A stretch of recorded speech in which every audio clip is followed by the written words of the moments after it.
오늘 주신 하나님 말씀은 역대상 26장 1절에서 32절까지 말씀입니다. 우리 시간관계상 19절까지만 읽도록 그렇게 하겠습니다.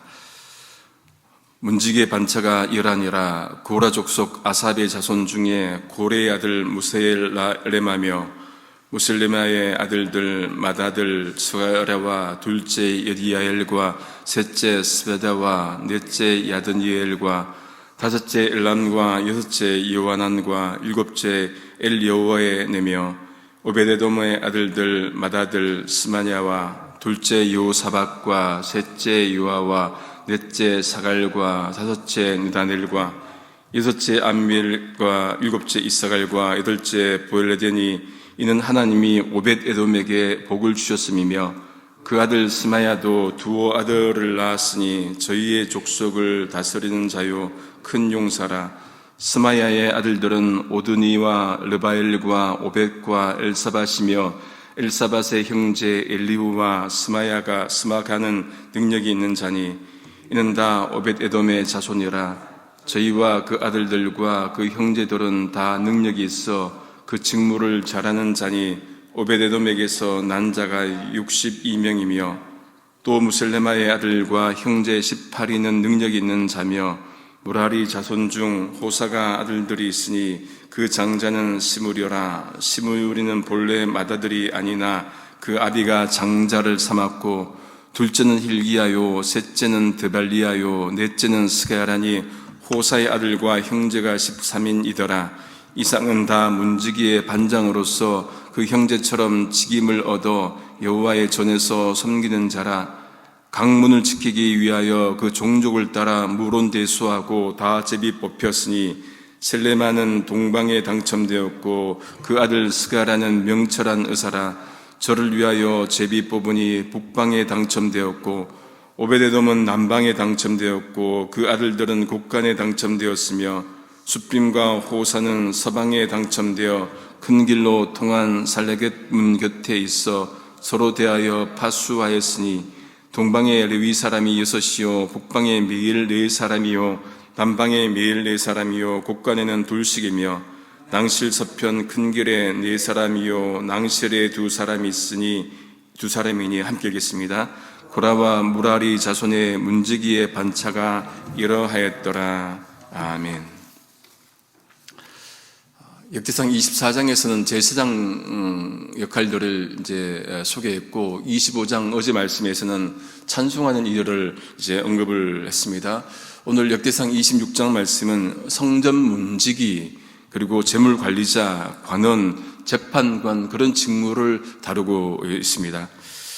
먼저 성전 문지기가 쭉 나열되어 있는데 고라 자손 아삽의 가문이 1절부터 3절까지 7반차로 나옵니다. 한 번 더 읽어보면요. 문지기의 반차가 이러하니라. 고라 족속 아삽의 자손 중에 고레의 아들 무셀레마와 무셀레마의 아들들 맏아들 스가랴와 둘째 여디야엘과 셋째 스바다와 넷째 야드니엘과 다섯째 엘람과 여섯째 요하난과 일곱째 엘여호에네며 이렇게 나옵니다. 그리고 9절에 또 무셀레마의 아들들 형제 18인을 그렇게 소개하면서 능력 있는 자다 그렇게 부가적으로 설명을 하고 있습니다. 이렇게 고라 자손이 성전 문지기가 되는데 그럼 고라는 누구입니까? 고라는 이 레위 세 아들 게르손, 그앗, 무라리에서 이 고앗 혹은 그앗의 손자이지요.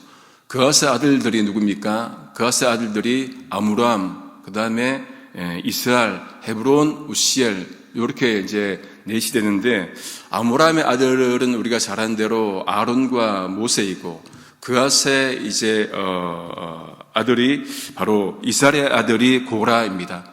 그러면 이 고라하고 모세하고 아론과 어떤 사이입니까? 사촌지간이죠. 사촌지간입니다.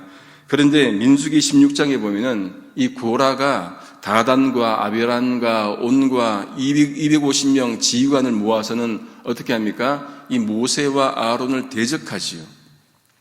이유가 무엇이었습니까? 모세와 아론이 좀 보기에 질투가 나는 거예요. 모세는 이스라엘 백성을 이끌고 아론은 무엇입니까? 제사장이잖아요. 그런데 자기는 딸려가니까 또 질투가 난 거죠. 사촌지간인데 반개를 든 것입니다. 민수기 16장 3절입니다. 그들이 모여서 모세와 아론을 거스려 그들에게 이르되 너희가 분수에 지나도다. 회중이 다 각각 거룩하고 여호와께서도 그들 중에 계시거늘 너희가 어찌하여 여호와의 총례 위에 스스로 높이느뇨. 이 마지막 부분을 세번역으로 보면요, 어찌하여 당신들은 주님의 회중 위에 군림하려 하오, 그렇게 번역하고 있습니다. 무슨 말입니까? 너희만 거룩하냐? 우리도 거룩하다. 그런데 왜 너희만 우리 위에 그렇게 군림하려느냐? 그런 반문이죠. 그렇게 반개를 들다가 어떻게 됩니까? 이들이 땅이 갈라져서 하나님께서 땅을 갈라서는 그들을 삼켜서 죽게 하십니다. 하나님이 세운 질서는 여러분 자기 감정으로 허물 것이 아니라 질서는 어떤 형태로든 지켜야 합니다. 기분이 좋고 안 좋고 상관없이 하나님이 세운 질서 아닙니까? 그러면은 내 감정 상관하지 않고 따르는 것이 그리스도인의 자세인 것이지요. 둘째는 오벳 에돔 가문입니다. 앞에서 우리가 그앗 가문이 나왔죠. 그럼 이제 누가 나와야 됩니까? 게르손이나 무라리 가문이 나와야 되는데 뜬금없이 오벳 에돔이 등장을 합니다.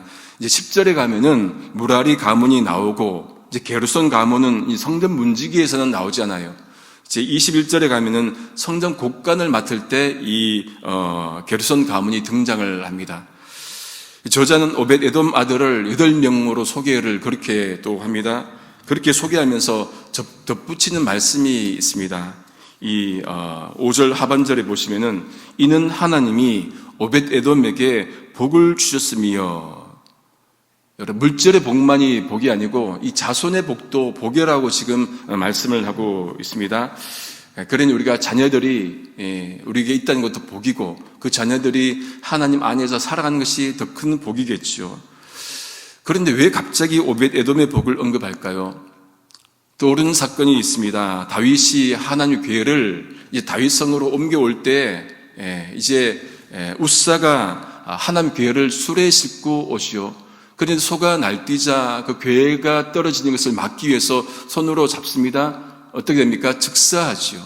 그러니까 다윗이 하나님 궤를 다윗성으로 이제 옮겨오고자 하는데 두려운 거예요. 그러니까 어떻게 합니까? 오벳 에돔의 집으로 그냥 보내버립니다. 그랬더니 오벳 에돔이 석 달간 그렇게 맡게 되죠. 그때 하나님께서 오벳 에돔 집에 복을 내리십니다. 근데 오벳 에돔이 이 궤를 자원해서 맡았습니까? 아니에요. 그냥 부지불식간에 맡게 되었는데 복을 받게 되는 것이죠. 우리도 살면서 부지불식간에 하나님의 일을 하다 보면은 여러분 하나님께서 그냥 넘기지 않으시고 복을 주실 줄 믿습니다. 복 받기 위해서 일하는 게 아니라 그건 하나님의 몫인 거예요. 안 받아도 되고 받아도 되는 건데 하나님께서 그렇게 주신다는 말씀일 겁니다. 이 저자는 맏아들 스마야의 아들도 6, 7절에 소개를 하면서 오벳 에돔 자손을 이렇게 설명합니다. 8절에 보면은 저희와 그 아들들과 형제들은 다 능력이 있어 그 직무를 잘하는 자니 오벳 에돔에게서 난 자가 62명이며, 이 오벳 에돔 가문에 대해서 6절에 큰 용사, 7절에 능력 있는 자, 8절에 다 능력이 있어 이렇게 소개합니다. 이런 표현을 하면 것 보면은 지금 이게 소개하는 게 성전 문지기잖아요. 성전 문지기를 소개하면서 큰 용사, 능력 있고, 성전 문지기하고 이 큰 용사와 무슨 상관이 있겠습니까? 그러나 성전 문지기가 성전 지키기 위해서는 정말로 싸움도 능야하고 그리고 능력도 있는 용사여야 된다는 것을 말해주고 있는 것 같습니다. 우리도 하나님이 표로 값주시고 사신 이 성전, 주님의 몸된 공동체를 지키는 이들입니다. 누구 하나 예외 없이 지키는 이들입니다. 그러면은 교회를 핍박하는 세력들이 있다면 어떻게 합니까? 우리가 지켜야 하는 거예요. 영적으로 교회를 또 무너뜨린 세력들이 있다면 영적으로 맞서 싸워야 되는 용사여야 됩니다. 어떤 용사요? 큰 용사여야 된다는 그 말씀입니다. 그러니 부지런히 우리가 어떻게 무장합니까? 말씀으로 무장을 해야 성전도 지키고 우리도 지키고 그렇게 된다는 것이겠지요. 셋째 무라리 자손인데 이제 13명을 이제 소개를 그렇게 합니다. 10절, 11절에 쭉 나와 있고, 그래서 문지기 전체 중에 핵심은 이 무셀레마 가문 18명, 그리고 오베데돔 가문 62명, 이제 호사 가문 13명, 그래서 총 93명이 되는 것이지요. 성전 문지기인데 이렇게 상세하게 소개하고 또 비중 있게 다룹니다. 하나님의 일을 함에 있어서 어떤 것도 경중이 없음을 보게 됩니다. 뭐 다른 것들은 고상하고 문지기는 낮고 이런 게 아니라는 말씀이지요. 이 문지기의 반장들이 직임을 얻어서 하나님의 성전에서 섬기는데 그들은 큰 가문이든 작은 가문이든 가리지 않고 그들의 가문을 따라서 다 제비를 뽑습니다. 이제 동서남북 이제 그 문을 지키는데 14절부터 이렇게 잠깐 보면은 셀레마는 동쪽을 뽑지요. 그의 아들 스가라는 북쪽을 뽑습니다. 오벳 에돔은 남쪽을 뽑고 숲김과 호사는 서쪽을 뽑습니다. 이어서 동쪽 문에 레위 사람 6, 북쪽 문에 매일 4사람, 남쪽 문에 매일 4사람, 두 곳간에 각 2명, 또 서쪽 낭시엘 뜰에 4사람, 또 뜰에 2사람을 그렇게 둡니다. 이 해설서에 보니까 동문은 왕과 제사장이 출입하는 그런 특별한 출입구였다고 그렇게 설명하고 있습니다. 이렇게 문지기까지 동서남북 다 이제 지키는데 제비를 뽑아서 그렇게 지키게 합니다. 무엇을 말합니까? 앞에도 나왔지만은 차별 없이 균등하게 모든 이에게 기회를 준다는 그런 말씀입니다. 아무리 하찮은 일도 균등하게, 아무리 하찮은 일이라도 정말로 중요하구나, 이런 것들을 배우게 되는 것입니다. 왜 그렇습니까? 하나님의 성전이기에 그렇습니다. 하나님의 성전이기에 하찮지 않아요. 하나님의 성전이기 때문에 중요합니다. 그러니 우리도 이 성전에서, 공동체 안에서 무슨 일을 하든 어떤 일을 하든 중요하게 섬길 수 있어야 할 것입니다. 이제 20절 이하에 보시면은 레위 사람 중에 아이야가 나오는데 그는 하나님의 성전 곡관과 성물 곡관을 맡았다. 그렇게 나옵니다. 성전 곡관, 성물 곡관 이렇게 구별을 합니다.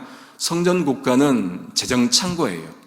거기에 헌금, 예물 이런 것들을 이제 모으고 보관하는 그런 장소였습니다. 이곳 관리자는 게르손 사람 라단 가문의 여이엘리였고 또 그 아들 삼과 요엘이 그렇게 맡아서 관리를 합니다. 또 그앗 계열에서는 아므람 자손 스부엘이 곡관을 맡아서 그렇게 담당하죠. 그다음에 재정 담당자, 지금 우리 교회도 그렇죠? 모든 교회들이 있단 말이에요.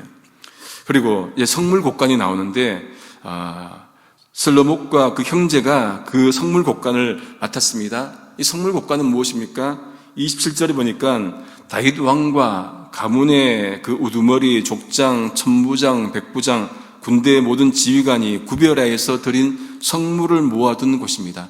다시 말하면 이 물건들은 전쟁에서 나가서 싸워서 얻은 그 전리품들을 곡간에 이렇게 모아둔 거예요. 무슨 의미입니까? 전쟁에서 승리한 것도 우리가 이긴 것이 아니라 하나님께서 승리하게 하셨기 때문에 하나님께 드리는 것을 의미를 합니다. 여러분, 우리 살아갈 때 순간순간 모든 것들은 하나님의 은혜입니다. 그렇죠? 그러니까 우리도 하나님께 일부를 돌려드리는 거잖아요. 하나님 모든 것을 주님께서 주셨습니다. 그 일부를 주님께 드립니다. 바로 헌금의 의미이죠. 먹이시고 입히시고 또 챙겨주시는 그 하나님께 감사하는 마음으로 우리가 드릴 수 있어야 할 것입니다. 이제 29절 이하부터 보면은 성전 안만 아니라 성전 밖에서도 이 관리를 하는 모습을 보게 됩니다.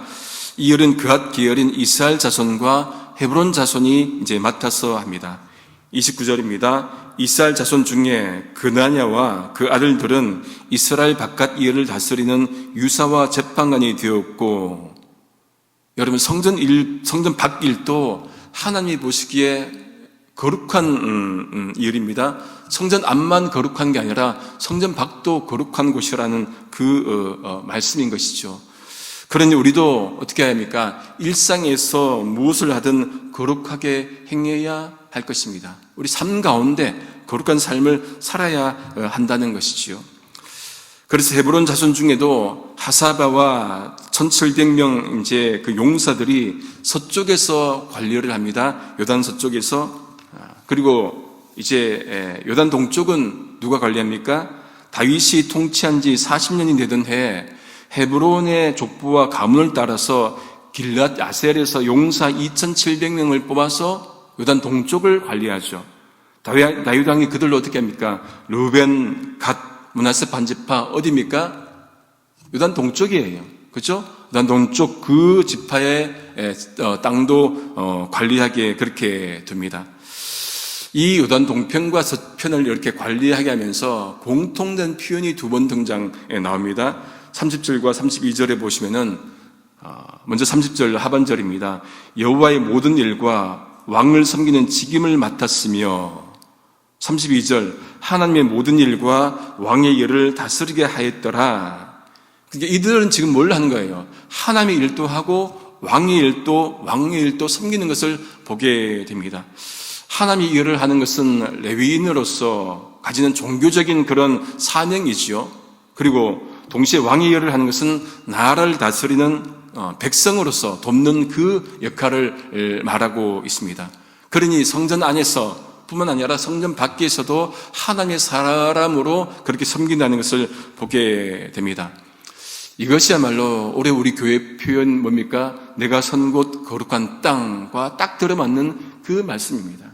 교회 안에서 거룩한 것, 그죠? 당연한 것이고, 교회 밖에서 거룩한 것 너무나 당연한 것인데, 우리는 교회 밖은 그냥 살아도 되는 것으로 그렇게 여겨왔습니다. 이분법입니다. 그게 아니고, 교회 밖에서도, 아니, 우리가 살아가는 모든 곳에, 두 발 딛고 있는 모든 곳에서 거룩한 삶을 살아야 된다는 그 말씀입니다. 왜요? 그것이 거룩한 땅이기 때문에, 특별히 거룩해서가 아니라 하나님이 계신 곳이기 때문에 거룩한 곳이라 할 수가 있습니다. 그러니 성전에서도 일상에서도 성도로 살아야 한다는 말씀이죠. 세상 사람들이 마시는 공기, 여러분 우리는 안 마시고 삽니까? 우리도 마시고 삽니다. 세상 사람들이 먹는 밥, 우리도 먹고 살아요. 세상 사람들이 살아가는 공간, 우리도 같이 거주하고 살아갑니다. 그러면 그곳에서 하나님의 계심을 우리가 드러내는 그 모습으로 살아야겠지요. 말씀을 정리합니다. 성전 지키는 것이 이렇게 중요한 것임을 다시금 새삼 깨닫게 됩니다. 떠오르는 말씀이 시편 84편 10절 말씀이 떠오릅니다. 주의 궁정에서, 개역 개정입니다. 주의 궁정에서의 한 날이 다른 곳에서의 첫날보다 나은즉 악인의 장막에 사는 것보다 내 하나님의 성전 문지기로 있는 것이 좋사오니, 그렇게 고백을 하지요. 악한 자의 장막에서 거하는 것보다, 거기서 누리고 사는 것보다 성전 문지기로 있는 것이 좋다는 거예요. 여러분, 이렇게 어떻게 고백이 가능합니까? 은혜가 있어야 가능하지요. 하나님의 사랑과 하나님의 하나님에 대한 감사가 있어야 이 고백이 가능합니다. 하나님께 받은 은혜, 우리가 생각하면은 이런 고백도 가능하다는 것이죠. 하나님 정말로 감사합니다. 성전 문지기로 있는 것도 정말로 좋습니다. 하나님께서 우리를 구원해 주셨습니다. 그러면 어디에 있든 어떤 형태로든 우리가 하나님 섬기면서 또 그렇게 살 수 있어야 할 것입니다. 그렇게 더욱더 우리에게 있는 성전을 사모하면서 또 그렇게 살 수 있기를 성부, 성자, 성령이신 삼일체 하나님의 이름으로 소망합니다. 기도하시겠습니다. 하나님 감사합니다. 우리에게 하나님을 예배하고 찬송하고 말씀을 들을 수 있는 성전을 주심을 감사합니다. 이 성전에서 무슨 일이든 하나님을 섬기는 일에 헌신하도록 죄를 붙들어 주시옵소서. 참된 성전이신 예수님의 이름으로 기도드립니다. 아멘.